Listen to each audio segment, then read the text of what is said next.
livre du Nouveau Testament, l'Épître aux Hébreux justement, on explique que la foi d'Abraham était telle qu'il croyait que même s'il avait coupé en morceaux son fils Isaac, Dieu, d'une manière ou d'une autre, serait capable de le reconstituer et de le ressusciter. En d'autres termes, Abraham a cru en la résurrection avant même que Dieu lui-même provoque la résurrection de son fils Jésus-Christ. Abraham, donc, c'est un peu le ciment spirituel de la race humaine au-delà de la tombe. Abraham, le saint d'Abraham. La conversation entre l'homme riche et Abraham est rapportée par le Seigneur Jésus dans la Bible. Ces riches demandent à Abraham une première chose. Demande à Lazare qu'il trempe son doigt dans l'eau et qu'il fasse tomber une goutte. Ici où je me trouve, ça va me rafraîchir. Vous avez vécu dans la richesse et maintenant qui a besoin juste d'une goutte. C'est pour dire la misère qui vient après la richesse terrestre lorsqu'on n'est pas dans la foi. Et la deuxième chose, dans cette fameuse conversation entre cet homme riche et Abraham, il lui demande s'il peut permettre que Lazare ressuscite, qu'il retourne là-bas dans la ville, pour qu'il aille parler à ses frères, lui, l'homme riche, les héritiers de sa richesse, pour qu'il les avertisse qu'après la mort, il y a la terreur ici. Et je ne voudrais pas qu'ils viennent me rejoindre ici. Qu'il leur parle, certainement, comme c'est un homme mort qui ressuscite et qui leur parlait, ils vont entendre.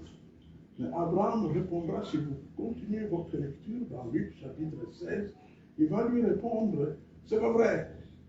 Nous connaissons l'esprit humain. Même un ressuscité, s'il allait leur parler, ils ne vont pas croire. Ils n'ont qu'à croire à ceux qui sont vivants là-bas. En d'autres termes, Abraham voulait dire que nous tous, sans exception, nous devons faire confiance aux hommes et femmes faillibles, mais qui travaillent pour Dieu pendant notre génération. Je suis conscient, pour avoir prêché l'évangile pendant la grande majorité de ma vie, puisque c'est la 40e année que je suis pasteur d'église. Et j'ai vu de mes yeux les scandales. J'ai vu de mes yeux les déceptions. J'ai vu de mes yeux l'endurcissement provoqué par les déceptions. Mais je vous dis une chose à l'occasion honorable que nous donne la vie. Pour vous dire que le Saint d'Abraham, il y a beaucoup de sens. Et que nous pouvons avoir notre place là-bas. Prenez au sérieux votre vie de foi. Faites en sorte que vous puissiez la garder quelque part dans une église. Vous savez, quand Jésus quittait la terre, il a dit une parole qu'on trouve dans Matthieu 16. Il a dit, je bâtirai mon église. Mais pourquoi celui qui quitte le bâti? D'ordinaire, ceux qui quittent le bâti, c'est qu'ils vendent plutôt leur bâtiment. Mais Jésus dit, je vais bâtir mon église au moment où il part. Pourquoi? Parce que c'est le seul lieu, c'est le seul coffre-fort pour garder notre foi. C'est le lieu de persévérance. La Bible qui parle de la persévérance qui décrit la toute première église, qu'on appelle l'église primitive, dans Actes chapitre 2, verset 42, la Bible dit qu'il persévérait. Et on donne les 4 grandes activités de l'église. S'il y a de mauvaises choses qui se passent dans les églises, il y a au moins 4 activités que Dieu lui-même a données dans sa parole. Il persévérait dans l'enseignement des apôtres. Il persévérait dans l'amitié fraternelle. Il persévérait dans la fraction du pain, la Sainte Seine. et enfin, il persévérait dans les prières. Il faut la prière, car la prière nous permet de couper court les bruits de la terre pour se cacher dans la prière en Dieu. Ce n'est pas un luxe, c'est une question de vie ou de mort. Nous en avons tous besoin. Lorsque un jour j'avais accepté de servir Jésus pour toute ma vie, alors que j'avais dans ma jeunesse beaucoup d'autres possibilités de vie, je dis au Seigneur, qu'est-ce que tu me demandes de faire? Et alors, en ce moment-là, il m'a parlé, pas comme on écoute dans une radio, mais il m'a parlé au travers d'un verset biblique. 1 Timothée chapitre 4, verset 14 et suivant. La Bible dit, ne néglige pas le don de Dieu qui est sur toi. Donne-toi tout entier à ces choses, car en agissant ainsi, tu te sauveras toi-même et tu sauveras ceux qui t'écoutent. J'ai appris à me sauver en croyant vraiment dans la parole de Dieu. Est-ce que je suis devenu parfait? Certainement pas. Il n'y a que Jésus-Christ qui a été parfait dans tout son parcours sur la terre. Tous les hommes, même ses propres disciples d'antan, comme Pierre, a pu sombrer dans ce péché de reniement. Vous pouvez vous imaginer dans les gens, Saint-Pierre, dire aux gens qui étaient tout autour de lui, quand ils disent toi aussi tu es avec Jésus. Et il dit, ah non, moi je ne le connais pas. Mais écoutez, nous faisons vie ensemble. Je ne sais pas de quoi vous parlez. Pierre. C'est comme pour dire, Jésus est saint, 3 fois saint, et tous les autres sont coupables. Heureusement, Dieu a prévu une issue de secours pour nous tous. Nous savons tous que nous sommes pécheurs. On ne voit pas tous les péchés, mais chaque fois que vous croisez un être humain sur la terre, depuis le premier jusqu'au dernier, dites-vous, il y a des moments où cet homme la pêche, il y a des moments où cette femme la pêche, mais il y a un pardon qui a été produit quelque part à une croix. Quelqu'un a été crucifié innocemment pour que sa mort devienne une source du pardon pour les péchés qui viennent à lui pour dire Jésus pardonne. Et c'est à ce moment-là que nous pouvons avoir la foi. Le dernier passage que j'ai lu, c'était dans Hébreux, chapitre 9, verset 27, qui dit, et comme il est réservé aux hommes de mourir une seule fois, après quoi vient le jugement. Il y a beaucoup de philosophies qui circulent, surtout dans le monde intellectuel. Donc, qui a été à l'université, nous sommes tombés dans des milieux de philosophes, beaucoup d'autres choses ont été enseignées comme certaines doctrines telles que le fait que quand tu meurs, tu peux revenir sous une autre forme, et ainsi de suite. Mais ici, ce passage tranche. Il est réservé aux hommes de mourir une seule fois, après quoi vient le jugement. Tout le reste, ce sont des mensonges. Ne croyez pas à quelqu'un qui vous fait croire, vis comme tu veux, et quand tu vas mourir, tu vas renaître peut-être comme un Américain blanc, et ainsi de suite. Ce n'est pas vrai. Et comme il est réservé aux hommes de mourir une seule fois, après quoi vient le jugement. Donc, on ne peut pas affronter le jugement de Dieu sans Jésus dans la vie. On ne peut pas. On ne peut pas. Il faut avoir un avocat. Et le seul avocat crédible auprès de Dieu, c'est Jésus-Christ lui-même. Amen. Amen. Voilà donc la fin de notre partage. Maintenant, je veux simplement prier pour terminer ce moment. Et un fils va venir pour dire 2-3 mots. Et après cela, j'appellerai la veuve pour prier pour elle et rompre l'alliance. Comme toutes les églises ont la responsabilité de le faire à ces occasions. Prions. Seigneur notre Dieu, merci de tout cœur pour la lumière de ta parole que tu installes dans nos cœurs, à nous tous, affligés, éprouvés, vaincus, tristes, mais une parole qui vient pour nous rassurer. Il y a le sein d'Abraham où il y a beaucoup d'espace pour tout le monde. Et que maintenant encore, en ces temps de réflexion, nous pouvons courir vers Golgotha, dans notre cœur, pas par avion, pour parler à Jésus et lui dire, quand tu mourrais sur la croix, c'était aussi pour mes péchés. Pardonne-moi et accorde-moi la grâce de persévérer comme tous les autres chrétiens dans l'histoire et dans le monde. Qu'il en soit ainsi pour nous tous, au nom puissant de Jésus. Amen. Amen. Justin.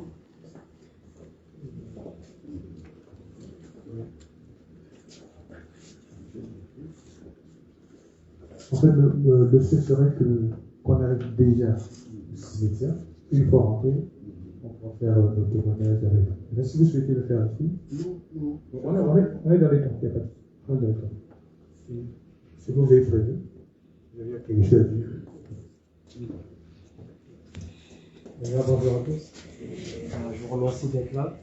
Je n'ai pas forcément grand-chose à dire, mais je tenais au moins à dire quelques mots pour saluer notre père. C'était pas forcément quelqu'un de religieux, mais je sais que vers la fin, il s'est laissé aller dans cette voie-là. Donc là-dessus, je vous remercie pour toutes vos prières sur le gars. Et pour tous ceux qui l'ont connu, c'était quelqu'un de dur. Mais si on le connaissait bien, il était doux. Il a forcément froissé beaucoup d'entre vous parmi nous tous, moi y compris. Il a été aussi bon envers tout le monde, ça c'est sûr. De la part de maman et de la part de ses 4 enfants, moi y compris, je tenais juste à vous dire merci pour tout et merci pour le soutien. Merci.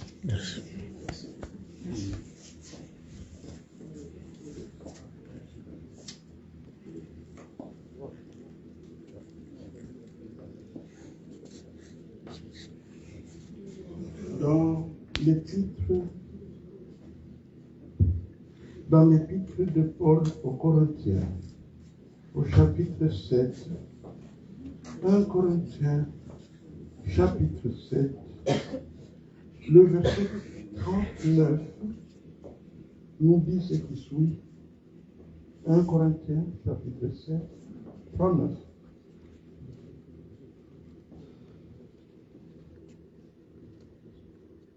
On va parler de ça.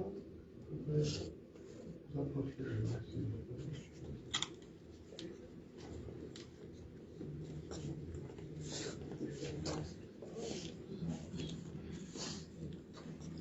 Elle était venue marcher. Je suis en contact avec elle, moi, pour l'encourager dans la parole de Dieu. Une femme est liée aussi longtemps que son mari est vivant. Mais si le mari meurt, elle est libre de se marier à qui elle veut. Seulement que ce soit dans le Seigneur.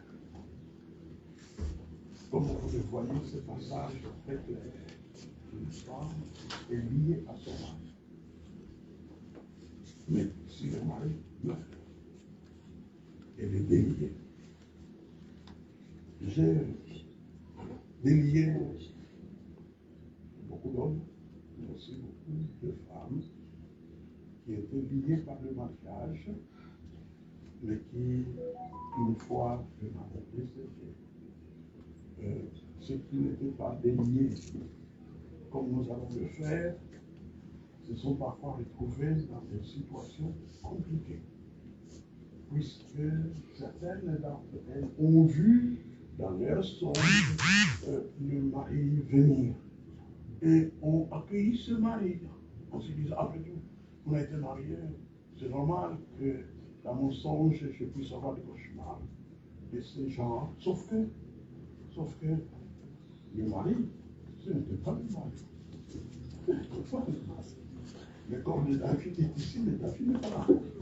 Il est parti. il est dans l'éternité, avec la logique de la religion, des dernières heures de sa vie, qui n'ont pas été négligeables. Merci Seigneur. Donc, ce fait que si il vous a enseigné tous les outils, m'a guéri et beaucoup d'autres choses, mes chers amis, eh bien, à la fin de sa vie, il s'est jeté entre les bras de Jésus. J'en suis témoin, là-bas à l'hôpital de Montargis. Donc, ce qui fait qu'elles ont vu le cauchemar de ces gens. Et quand elles m'ont posé la question, pourquoi cela se passe? Et c'est une preuve de grand amour.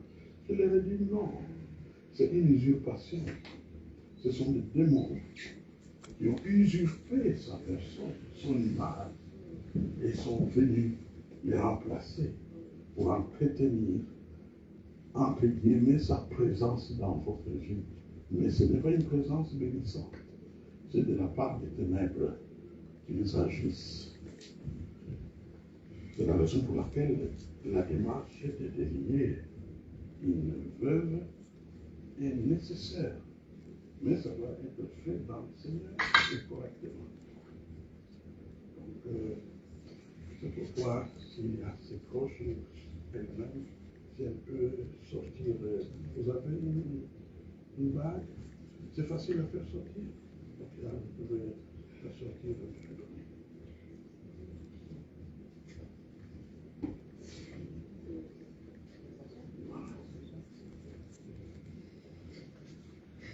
Je vais lire ce passage. Notre sœur Marie-Isabelle est liée aussi longtemps que son mari David est vivant. Mais comme David est mort, Marie-Isaou est libre de se marier à qui elle veut, seulement que ce soit dans le Seigneur. Donc, il ne faut pas se lier à des hommes au bar, au travail, dans le métro, n'importe où, mais il faut plutôt une démarche correcte, du type veux-tu faire route avec moi? Allons à l'église. Et là-bas, on fait tout ce qui doit être fait dans le Seigneur. Voilà ce que la Bible nous dit de faire. Au jour de votre union, il était dit que vous n'êtes plus deux, mais un. Et que l'homme ne sépare point ce que Dieu a uni. Là, c'était au jour de votre alliance. Mais maintenant, on fait la démarche. Vous n'êtes plus un, mais vous êtes deux séparés à tout jamais. Même si vous quittez cette terre et que vous allez au ciel, vous serez surpris. Il n'y aura aucun mariage, il n'y aura pas mariage là-bas. Parce que vous serez comme des anges qui n'ont pas besoin de s'entretenir avec le sexe. Rien. Vous n'y pensez même pas. Parce que l'amour qui est là-bas est un amour qui remplit tout en tout, qui rayonne depuis le trône de Dieu. En sorte que vous ne pensez plus à rien du tout, entre frères ou sœurs, rien du tout. Alors, rien. Pour rien à tout jamais. C'est ce que Jésus a dit. Vous serez comme des anges. Vous serez comme des anges. Amen. Amen. Donc, notre sœur est libre. Libre. Libre dans son âme. Libre dans ses sentiments. Et il y a une seule parole qui vient de la part de celui qui vous a payé et qui dit merci. Merci pour... nous ne pourrons jamais peser et comprendre, nous tous qui sommes là, jusqu'à quel point vous avez souffert. C'est un parcours terrible que d'accompagner un homme malade qui se meurt jour après jour, qui peut perdre ses possibilités, qui peut parler avec moins de clarté, avec moins de clairvoyance, qui peut poser des actes surprenants, opposés à tout ce qu'il a été en son bon temps. Et vous étiez là pour l'accompagner, pour gémir, pour l'aimer, pour l'accepter. Pour tout cela, Dieu te dit, ma fille, merci. Merci d'avoir persévéré. Et Dieu te libère pour dire que le travail, la mission, c'est terminé. Il prend la relève. Il va poursuivre la mission dans l'éternité. Car il est le créateur de David. Il est le chef de David. Il est le père, le vrai père de David pour l'éternité. Amen. Amen.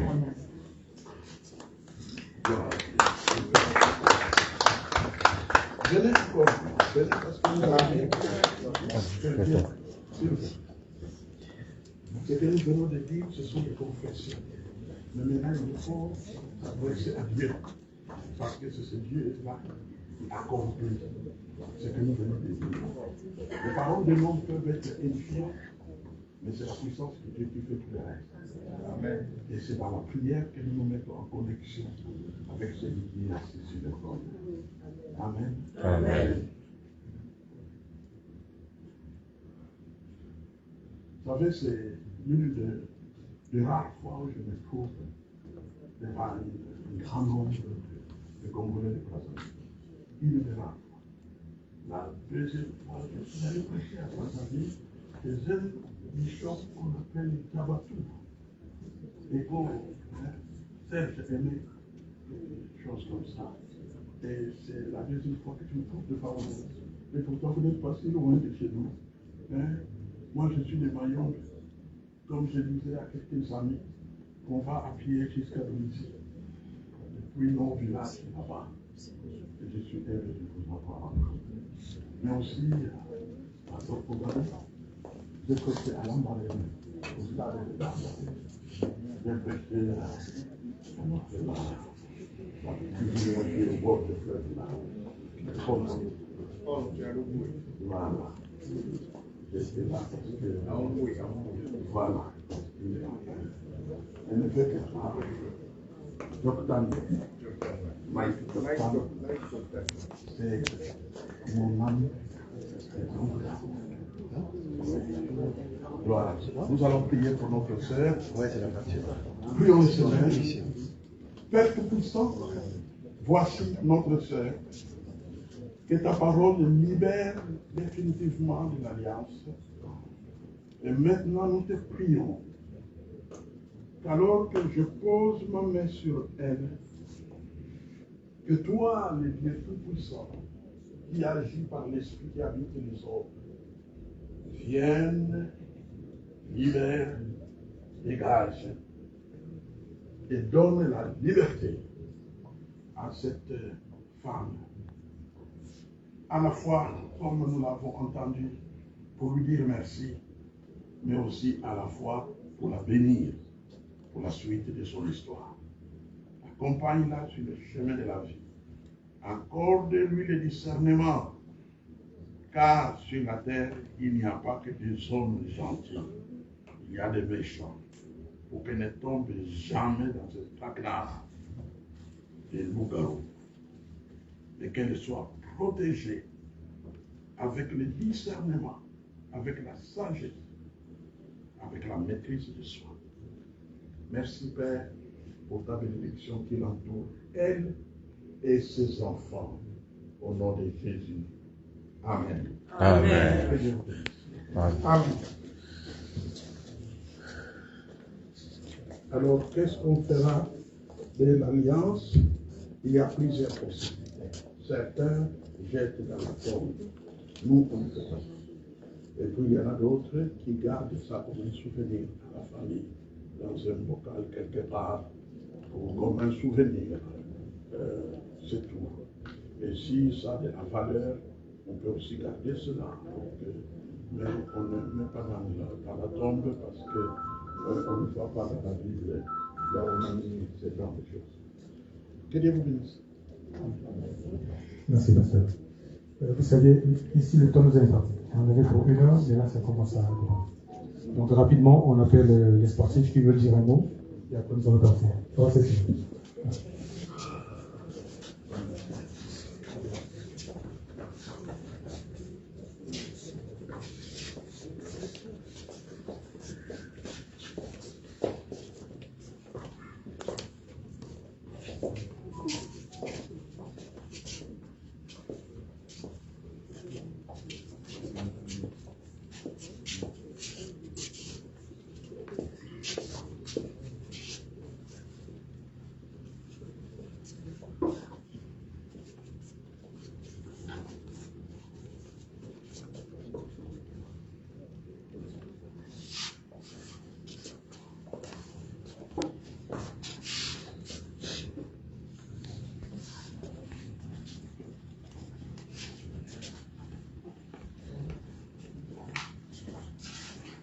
Bien. Nous, ce que nous pouvons faire, c'est faire la salutation au nom de tous les karatékas de la diaspora, et sans oublier ceux de Brazzaville, qui n'ont cessé de transmettre les messages de condoléances. Au nom de tous les karatékas du Congo, nous allons saluer Maître Kwanzi, qui a été notre président des karatékas de la diaspora. Et lui parti, nous ne l'oublierons jamais. Il est notre maître et il restera à jamais notre maître. Donc nous allons le saluer. Yoï, Udashi, Fuxu.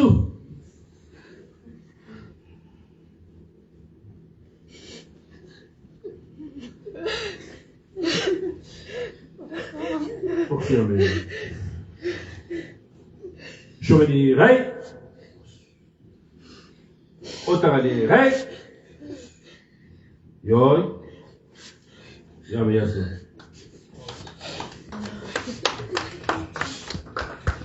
Merci. Donc nous allons finir avec la première partie, donc ici également. Nous allons nous rendre au cimetière. Tout le monde n'a pas de voiture. Vous qui avez des voitures, s'il y a de la place, n'hésitez pas à prendre les autres comme ça, on démarre ensemble, tu vois, on est ensemble. En compagnie de la musique, vous allez sortir, vous allez passer devant le cercueil, vous écrivez, vous allez toucher, et après on va sortir. Merci. On va se suivre. Le cimetière.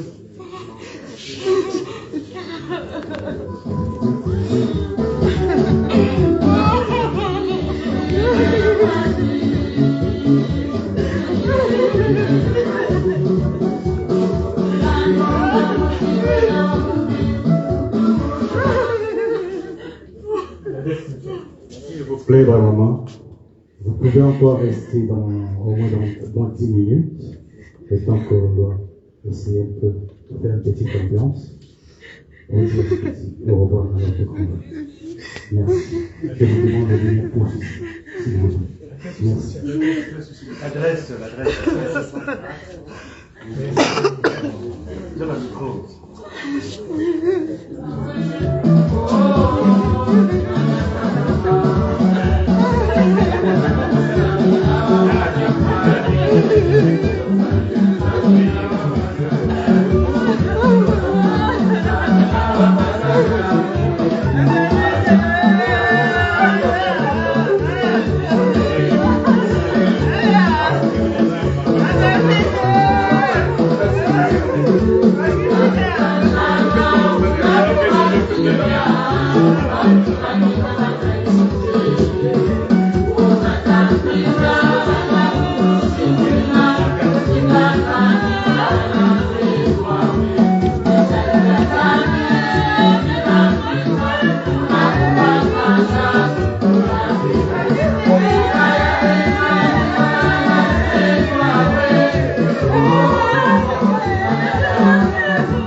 Maman a voté la voiture en place au Bandao avant de voter dans le cimetière. Merci.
Attention à la hauteur, hein.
Thank you.